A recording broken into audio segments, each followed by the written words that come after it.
So I want to talk about restorative justice. So this will be a general introduction to the topic, and we'll try to imagine ways in which we might advance this movement.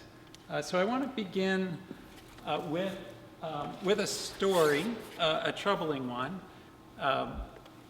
Most of the work that I do has to do with student misconduct on college campuses, and so in the last year or two I've been particularly interested in following the national controversy around campus sexual assault, one of the more troubling issues on campuses these days. And there's a new book that is out. If you haven't come across it, it's a bestseller by John Krakauer, who wrote Into Thin Air and Into the Wild. It's quite a well-written book that focuses on the city of Missoula and the University of Montana and the several sexual assault cases that have gone through both the campus conduct systems and their criminal justice system. And the first case that he features is the story of Allison Huguette and Bo Donaldson. These two were childhood friends, close friends. Both of them grew up in Missoula, and Bo graduated high school and went to the University of Montana and became a star player on their football team. So it was a local celebrity in many ways. Allison went off to Oregon State, but would come home for holidays. And on one of those breaks, she came home. The two of them went to a party.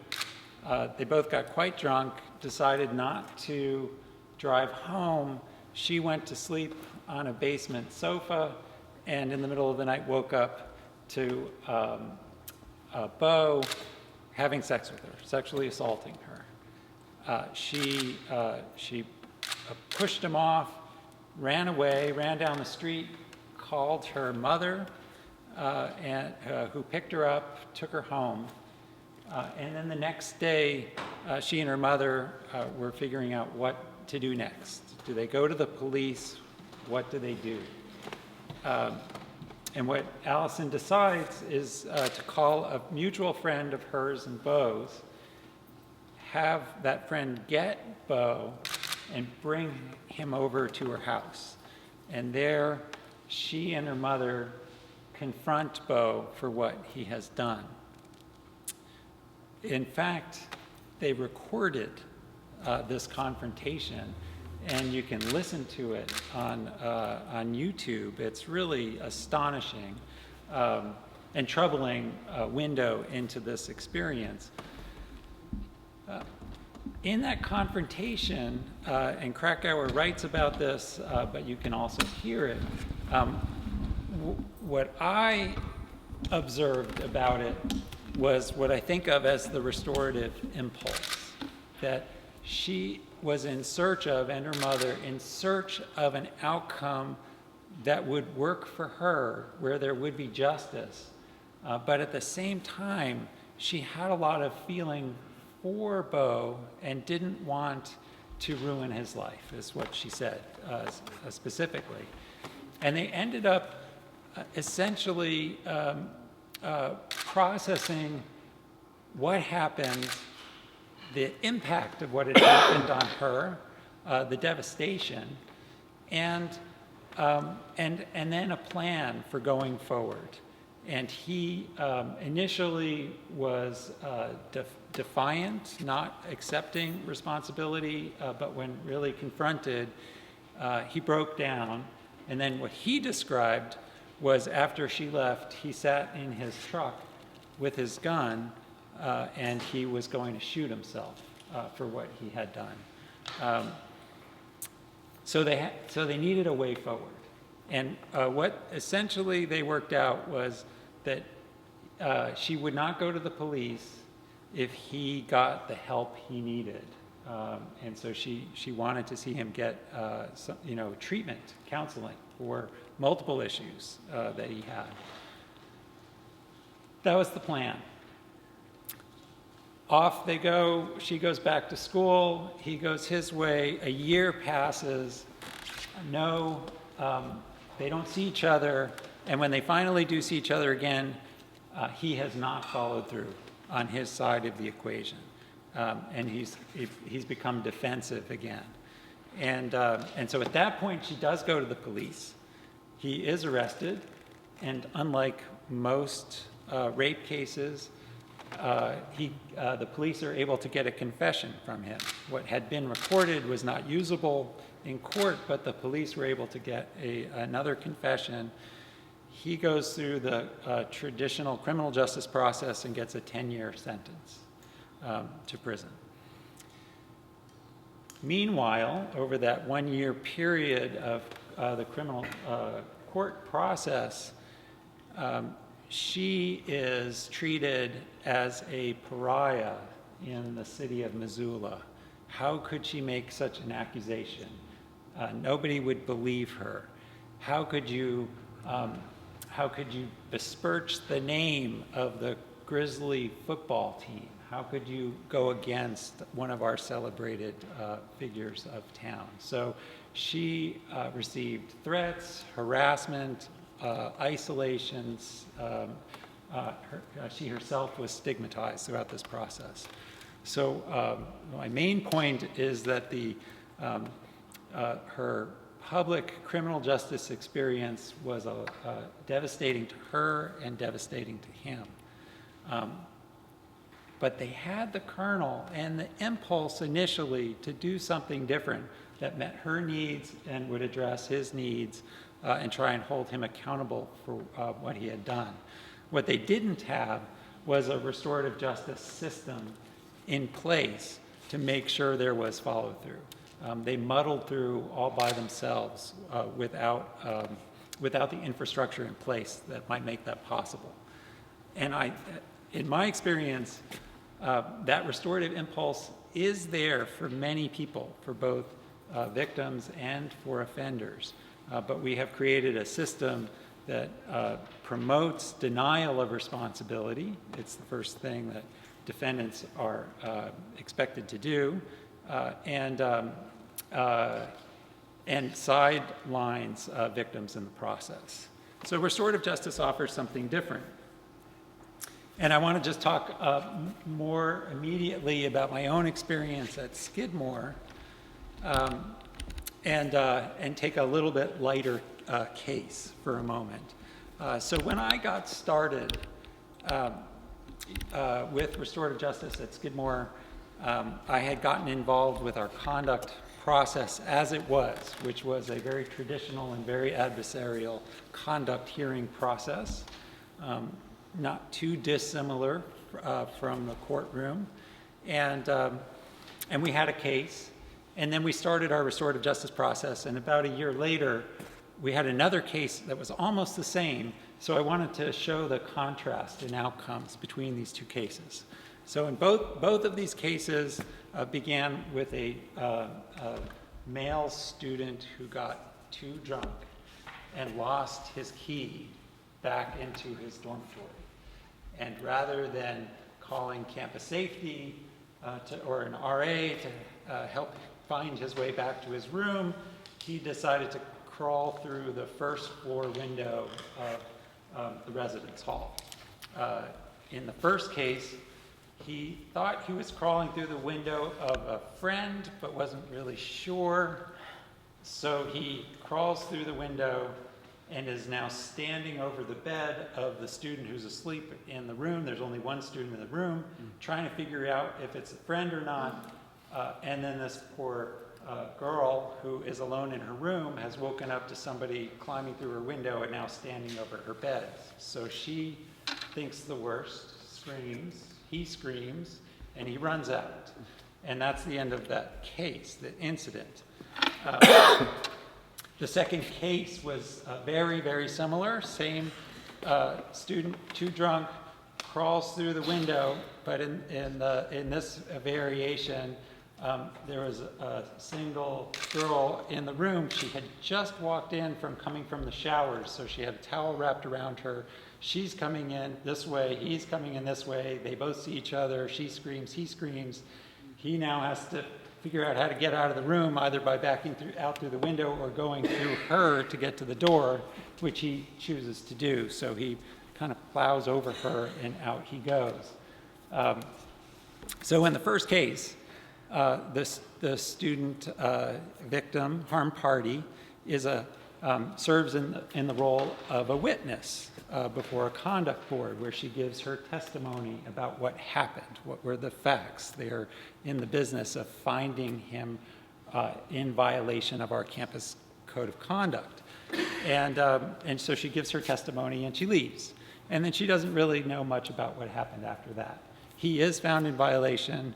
He is given a various set of tasks to do. He is put on probation.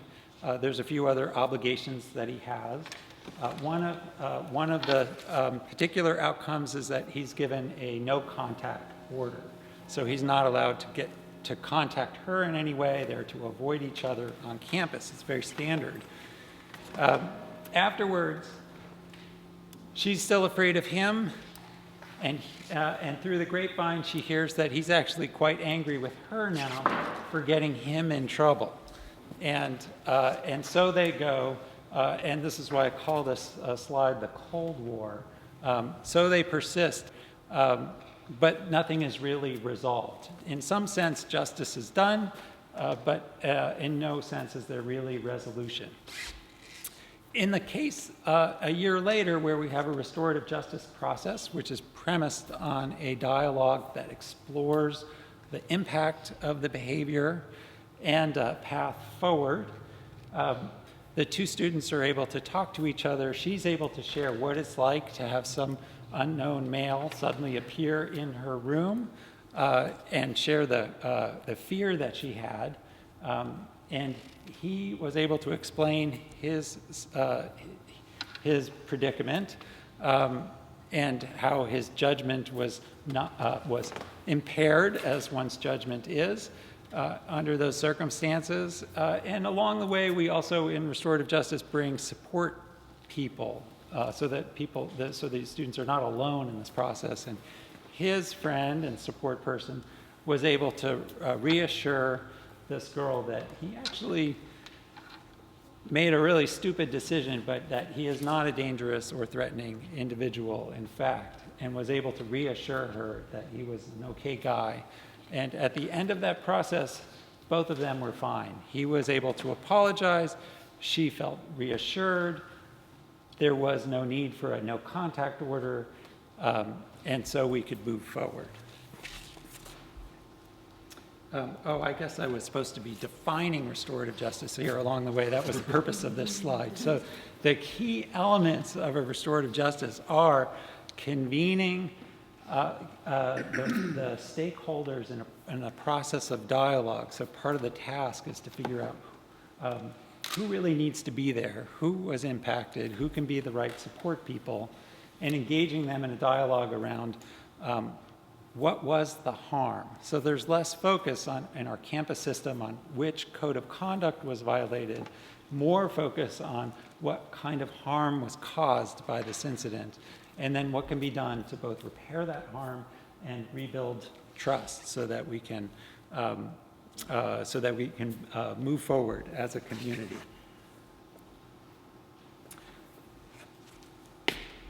I think that restorative justice offers a pathway that gets us away from a standard pendulum swing that we experience not only on campuses but in our criminal justice system. Traditionally, what we experience is a swing from the highly punitive to the highly rehabilitative, and it depends on the politics of the moment. We're in a period of criminal justice reform right now, and I suspect that this pendulum will swing as it does. And the problem with this swing is that we have two different dimensions that we're often trying to address, and we're pitching them in opposition. On the one hand, we're interested in accountability, in justice, in holding people accountable for their misbehavior. And then the range there is from light to severe punishment. In the other dimension, we're interested in social support. What can we do with someone who has caused harm to make sure that they don't do it again? Do they need drug treatment? Do they need job training? Do they need something to help them? So that's a rehabilitation focus. The rehabilitation perspective is great on social support, but pretty weak on accountability. And the punishment zone is really good on accountability, but very weak on social support. So restorative justice, I think of as a third path, not as a compromise between the two, but a significant commitment to maximizing both accountability and support. Accountability by defining very clearly and precisely what harm was caused and how an offender can be accountable for that harm. What can they do to make things right? But also do that within the context of social support so that they can continue to be a member of a community or strengthen their membership with that community. So this is caught on, particularly in the world of K through 12 schools, where we are at the tail end of a zero tolerance era and have discovered that suspending millions of kids is not actually an effective way to get them through their education. So school districts across the country are investing in restorative practices, and we've been tracking this. In fact, we specifically, Olivia, sitting right there in the back, in the middle back row, has been, we conducted a little study with a selection of newspapers from around the country over a 10-year period to track coverage of restorative justice. And as you can see from this chart, there has, in the last couple of years, been an explosion of coverage, particularly in the K through 12 territory. So there's this surge. It was surprising to me just how much interest there is out there right now in this topic, especially in the K through 12 now. So restorative justice really has started in the juvenile justice and criminal justice systems, but it has become a kind of full-scale social movement. It's actually quite global. And it's happening across the states. Some states are quite advanced with their work. Vermont, Colorado, Minnesota, for example. Other states like New York have barely anything going on. And this is at the legislative level as well as implementation and practice. And so what we've seen recently is a real expansion of restorative practices from juvenile and criminal justice through education systems, K through 12 and college systems, as well as to address broader social issues like historical harms, like the disadvantages that have been created in the Black community. In Canada, there's been a significant movement in essentially reparations, Truth and Reconciliation Commission for First Nation peoples of Canada.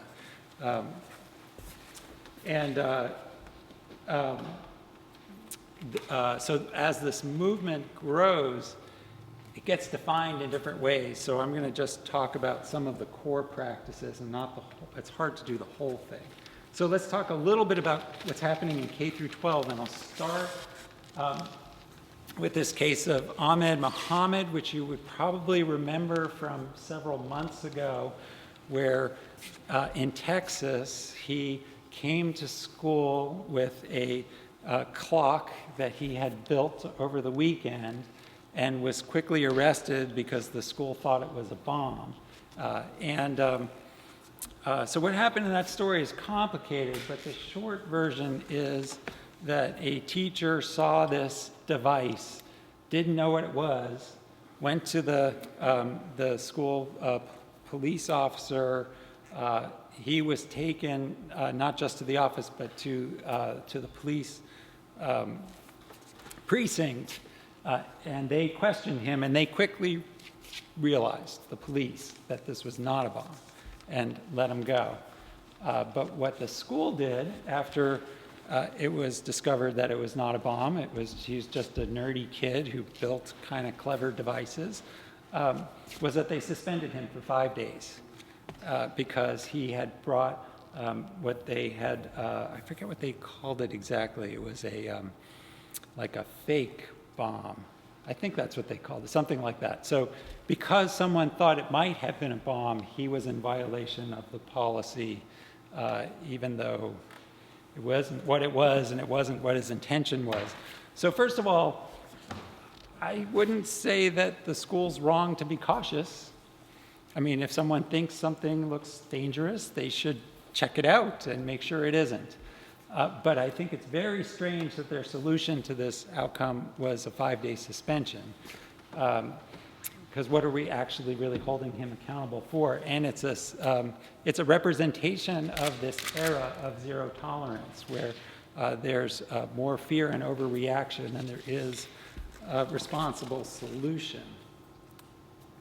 So I want to share a restorative justice case. I have a couple of short video clips because I think the clips really capture more of the essence of the process than I can describe. So here's a case from Colorado of a juvenile offender. It's not a school case, but he's a high school kid, and it'll give you some feel of restorative justice process. So let's see how this. In a case in Fort Collins, a young woman was blinded in one eye when a paintball gun was fired directly into a crowd. I thought it'd be funny if I pulled out my cousin's paintball gun and shot into the crowd, which Jerome was in. I think I was the only person that was really hit. I got hit in the eye, my left eye, and then they hit me a couple other times. She's gonna be blind for the rest of her life in her left eye. And that's, really a scary thing. We just decided to do the right thing and turn ourselves in. When it first happened to her, I was angrier than she was because I'm a mom. Moms get angry. I got angry because her grades dropped. I got angry because she almost didn't get to go to France. I got angry at the parents for a while because I thought, One form of mediation, family group conferencing, which includes not only the victim and offender, but also the family and supporters of both, proved highly successful in this case. I wrote Jarrell a letter of apology, and it explained how sorry I was. And as he's reading this, you can hear and you can actually feel everyone, just that wall that has built up, start to crumble. When he read the letter, I was just like, wow, he really does feel bad for this. And it just kind of hit me. In the mediation, I think we all cried a lot. And people were hashing things out back and forth. And his parents, and aunts, uncles that were watching him at the time were saying their feelings, and he was saying his feelings, and and everybody got to talk, and I think that really, it really helped. And then the wall, instead of the walls that separate, it was a wall that surrounds, is the best I can explain, and they became one group. Restorative justice holds the offender accountable, not just for breaking the law, but also for the harm done to the victim and members of the community.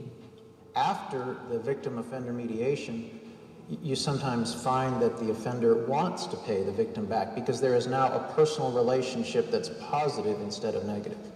He didn't have any money to help pay for the victim's eyeglasses or for a computer or anything that she would need.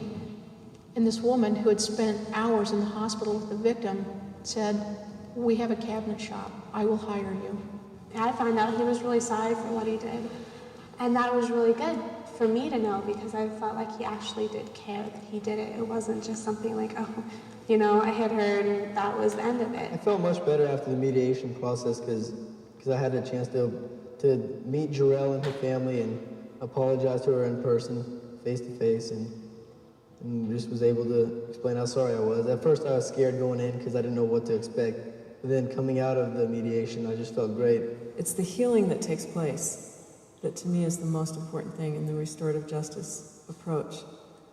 It's the healing between the victim and the offender. It's the healing between the offender and the community. I don't know why that got cut off like that. So this is tiny print, and I just always feel compelled to share a little bit of data. So there's a significant implementation of restorative justice in Oakland. It's one of the premier places for it. And so the point of this slide is some of the evidence associated with its effectiveness. And so what it's basically saying is that school climates improve, suspensions go down, relationships between students and teachers improve, and even some other odds and ends that we like to think about improve, like reading scores and graduation rates. So rather than encouraging kids to get re-engaged in school by suspending them, which seems slightly counterintuitive, we try to rebuild the relationship between the kid who gets in trouble and the school to strengthen their connection to the school community. The overall idea in schools is a whole community approach, and that is everybody, teachers, staff, and students are educated in restorative justice and have an opportunity to participate in restorative discussions and dialogues about creating the kind of community that they want to be in. Then there are restorative practices that respond to individual incidents of misconduct. And then there are restorative processes that we use for re-entry, meaning students who have been suspended and are coming back to school, and how do we make sure that they are successful and welcomed back effectively. So in our area, our restorative justice project at Skidmore has been organizing what we're calling the K-12 restorative justice strategy team. It's been surprisingly popular. That is, we put out the call to area school districts, and almost every area school district is sending representatives. We now meet monthly. So that full list there captures the folks that are coming on a regular basis to explore how to use restorative practices in schools and what they can do to implement. So we're mostly looking, most of the group are vice principals, the ones who are in charge of discipline in their schools, and the ones who are most frustrated with simply the term style of suspensions. So there's a lot of excitement building since we've started this group, and it's a great opportunity in our area. I want to then turn, and I'll move through this quickly, turn to restorative justice and the criminal justice system. And so first I want to mention what the basic process is when we respond to an incident like that paintball case. The first part of this whole deal is that it's a voluntary process, that the participants choose to participate in it. So what we envision is the people in the system offering this opportunity, and should they take themselves up on it, then it gets referred over to facilitators of the process. There is a significant preparation process to enter, so we don't just throw people together and hope for the best. We make sure to assess if it's safe, to educate the participants about what the process is going to be about, make it as transparent as possible, and then they come together in the dialogue, which focuses on what harm was caused and how it can be repaired. And then there's a post-conference process to make sure that there is follow-up and that there is the support needed to make sure that an agreement that is reached is carried out. The evidence base for its effectiveness is growing substantially. It's actually one of the best studied criminal justice interventions in criminology right now. What I have on the screen is a report from some of the best criminologists in the world, a study that involved a couple thousand offenders, almost 1,000 victims, using this conference model where it's extensively used in England and Australia, and to a lesser extent here. And the results are good on every front, meaning lower offender recidivism, high victim satisfaction in participation, and it's cheap. It costs much less than going through a traditional court process. So it's a pretty efficient process with some very, very positive outcomes. So why do people choose to participate in this? Because at first, most people think, why would I want to meet with this person? What's in it for me? And the answers that we get in the research are captured here. So victims will say, or harm parties will say, that they do want a voice in this process. They want to be a part of what happens. They have things that they want to ask that only offenders have answers to. Like, why did you pick my window to crawl through? Was it about me? Is there something about me that caused you to do this? Or was it random? And getting those answers are often very meaningful. They want to know, and you heard Jarrell say this, I wanted to know that he was sorry. It was reassuring to me to know that. And often they have, this is interesting, but I think it's really important. Victims often want something good to come of all of this. They've been through a bad experience, and if something good can happen, they're often in. So I want to show a quick testimonial of a crime victim talking about that. So here's a guy who was a business owner and had his car wash vandalized.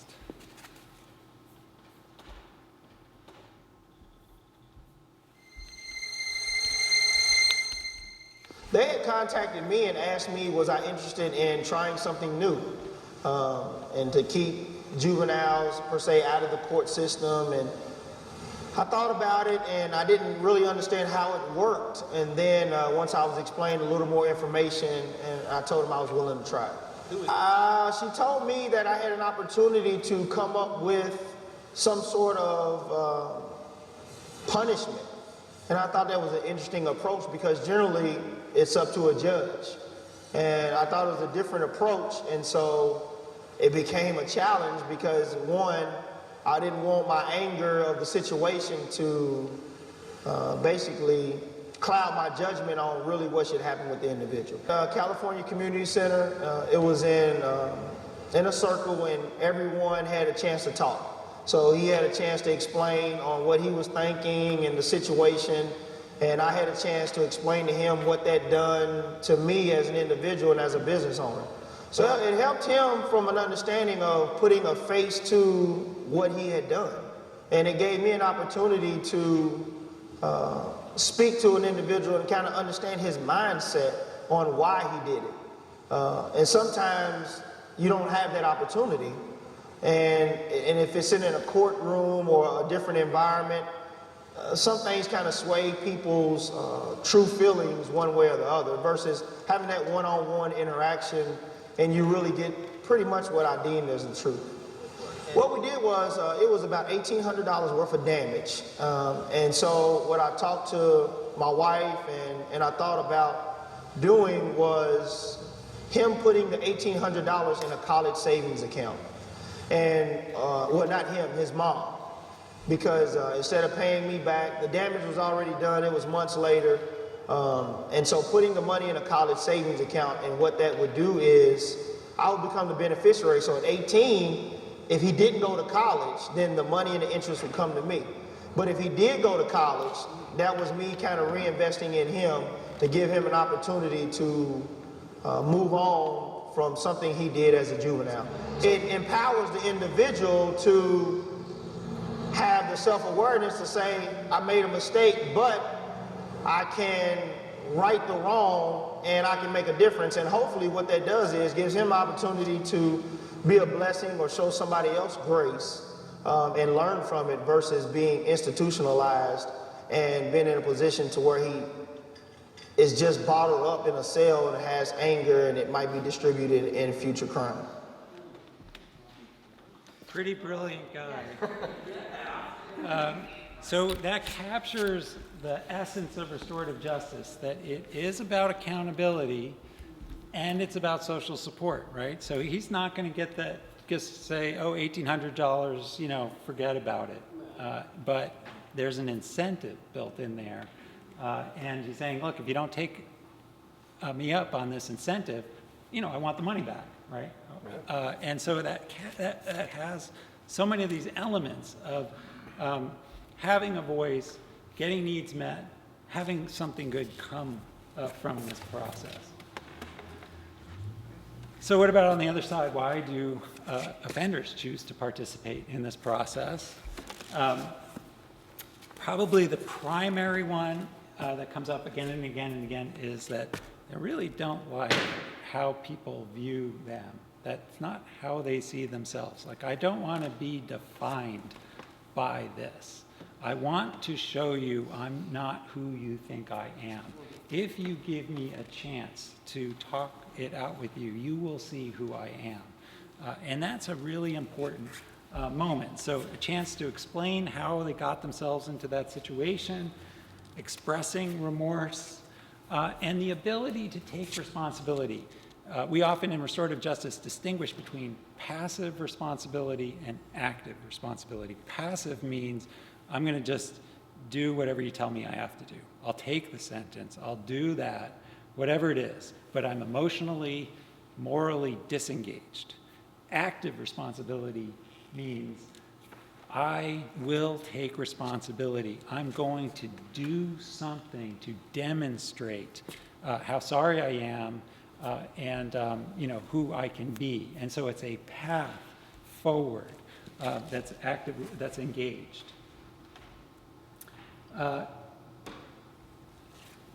So I want to give, my last clip is another short one, and this is another college case. And then this one's about, primarily about taking responsibility in the context of social support. So it's not just the specific agreement or the activities that are arrived at the agreement, it's also the relationship that gets created in the process. Okay. Proactive philosophy, and incorporates the idea that punishment alone does not result in behavioral change. By addressing the root causes of an offense, the restorative justice program inspired a lasting change for another offender at the University of Colorado. Drinking in a buddy's room. One of our friends came back, and he had kind of a bloody lip and stuff. And so me and my buddies who were drinking, we got up and said we were going to go back and get the guys who jumped out on our friend. And so we started yelling at them through the windows, telling them to come out, fight a fair fight, whatever. And so then they wouldn't come out, so we started breaking the windows, trying to get inside. Police came, asked me for my name, gave them a fake name. And they said, you're lying to us, that's big trouble. And they asked me my name again, I told them a fake name again, and basically just got up and started running. I got charges through Boulder County and also through CEU. Traditional judicial system, like through Boulder County, it punished me for what I did, but it didn't really make me, it didn't really fix it so it wouldn't happen again, and I think that's why restorative justice was a good thing, because it more confronted the issue, to make sure that I wouldn't repeat that. For Paul to actually be able to see the person that he affected, I think it triggered something in him. I can't really put my finger on it, but for some reason, the restorative justice thing just kind of made me think about that. Made me think about what my drinking and my actions have on other people, I guess. To be able to sit there and have a conversation with the officer, to have to take responsibility for his actions, to own up to his actions in front of the people that he had directly impacted, I think it had a real big effect. Felt good to, confront it and talk to him face to face, and just I guess cleansing is the word for it. It's just kind of just made you feel better afterwards. These are both people that that I hurt or whatever. I inconvenienced them, made their life harder, and they were still willing to. Complete strangers too, and they were still willing to help me out. They both came up to me after and said, if you ever need to talk or ask me some questions or need some help with something, just give me a call. Basically, I think that was really cool. That was, that's pretty much what what caused me to reflect on everything. It's just that, if these people that I hurt are so willing to help me out, they don't even know me, maybe I should be a little bit more willing to help myself out. So it's the relationships that get built. I think that are the essence there. Okay, so this is my last slide, and we'll turn it over. I wanted to share some of the things that we're doing in the Skidmore project. We have a number of different initiatives, one of which is represented by this program today. It's really Frank's initiative, the In Our Name initiative, is about bringing restorative justice ideas to the broader community and having public discussions about what might be possible in our communities. Our next big event is, I'm really excited, in a couple of weeks, Lauren Abramson, who is the director of the Baltimore Community Conferencing Center, they've done thousands of restorative justice cases in Baltimore, worked very closely with the Baltimore City Courts, is coming to talk about her work, and it'll be at Skidmore. So we're interested in also in our community. We work very closely with Mediation Matters, the Community Dispute Resolution Center in this town. So it's another way to get involved is becoming a volunteer with Mediation Matters. If you're interested in the schools dimension, all of these schools are interested, so there may be ways for you to get involved through the school-based work. And ultimately, we're interested in working at the policy level. So what kind of legislation might be possible in New York State and beyond. I have some colleagues who are writing some model legislation. They're based in California and Colorado. And then we've got some laws already in place in the state that are conducive to implementation of restorative justice. So there are a lot of levels at which people could be involved and interested. And thanks for listening. I'm going to turn it over, Frank, or am I turning it over to you? I'm turning it over to Frank. Okay, thank you.